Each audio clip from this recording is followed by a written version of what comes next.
Kamera dekat Honor 400 Pro ni memang betul-betul mengagumkan tau. Nak tahu sebab apa?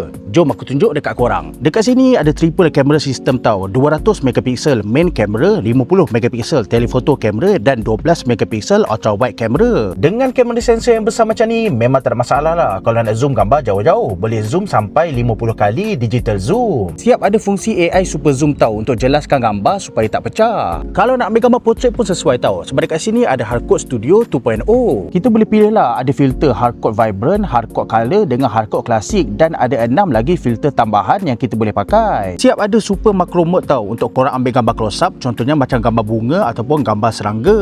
Pada pendapat aku, kamera dekat Honor 400 Pro ni memang dapat satu upgrade yang besar lah berbanding tahun lepas. Kalau tahun lepas Honor 200 ada 50 megapiksel kamera, tahun ni kita dapat 200 megapiksel kamera sensor. Bukan setakat dia punya kamera je ada upgrade tau.